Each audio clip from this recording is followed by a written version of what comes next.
এবার বানাবো আমি বাসন্তী পোলাও। তার জন্য কড়াইতে তেল দিয়েছি, গরম হয়ে গেছে। এর মধ্যে গোটা তেজপাতা টুকরো টুকরো করে, গোটা গরম মশলা,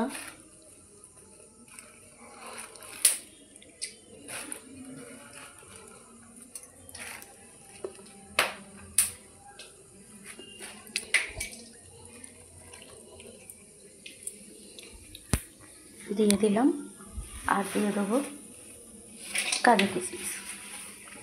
অনেকে দেখি মাখিয়ে তারপরে গামলার মধ্যে মাখিয়ে নিয়ে পোলাওটা রান্না করে। আমি আবার না সেটা করি না। আমি আবার কড়াইতে একটুখানি এগুলো ড্রাই রোস্ট করে নিয়ে তারপরে চালটা দিয়ে দিই।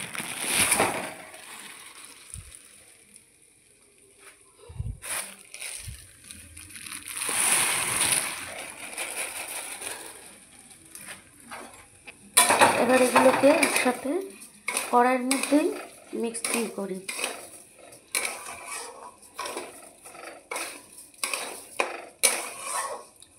এই চালটা যত ভালো ভাজবো তত পোলাওটা ঝুরঝুরে হবে। দিয়ে দিলাম পরিমাণ মতো নুন।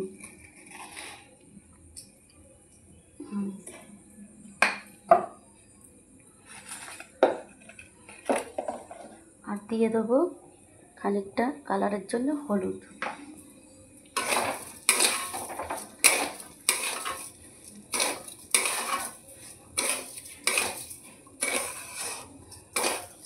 এটা ভালো করে মিশিয়ে চালটাকে ভেজে নেব।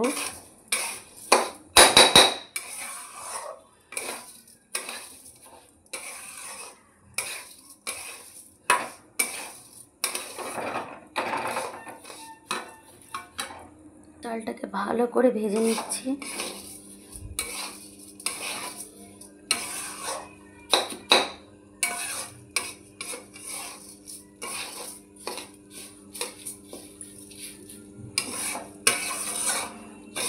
আচ্ছা, আমি এখন চিনিটা দেব না।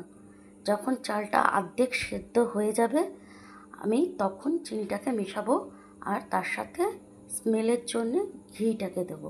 এখন কিন্তু আমি এটা পুরোটাই সাদা তেলে করেছি, আর অল্প পরিমাণ সাদা তেল, বেশিরভাগটাই ঘি দেবো আমি। এবার এর মধ্যে আমি অ্যাড করব জল।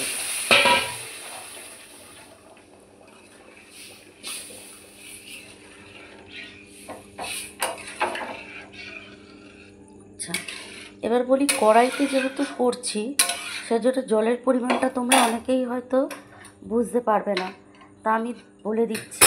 এই যে দেখো, এই চালের পরিমাণটা কতটা, ঠিক তার থেকে 1 থেকে 1.5 কর জল বেশি দেবে।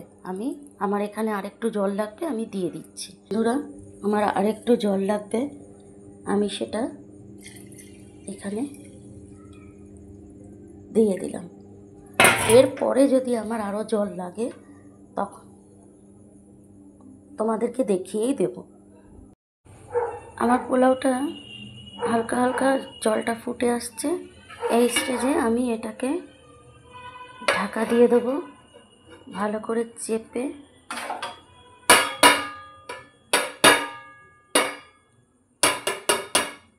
কোনো দিক দিয়ে কোনো যেন লিক না হয়।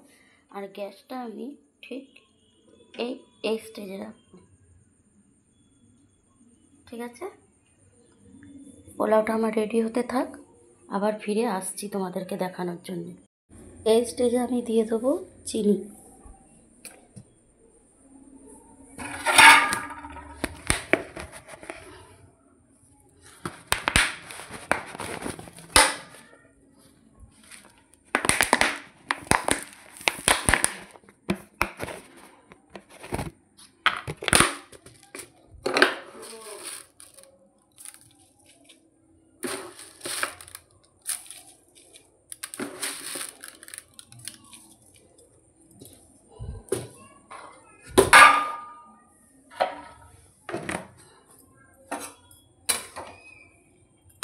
এটাকে ভালো করে মিশিয়ে নেব যাতে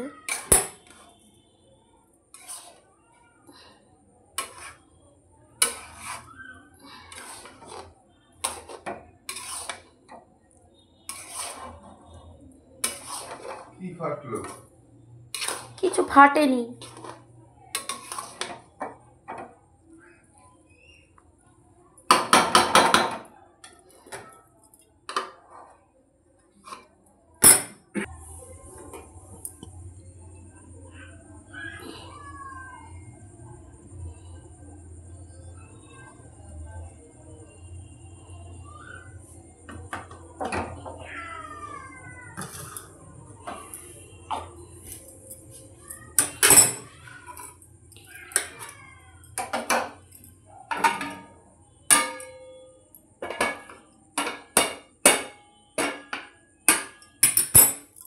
এই আমার পোলাও রেডি। এখন আমি এটা এইভাবেই রেখে দেবো একটা হালকা ঝুরি চাপা দিয়ে, যাতে এটা ভাপটা বেরিয়ে গিয়ে ঝরঝরে হয়।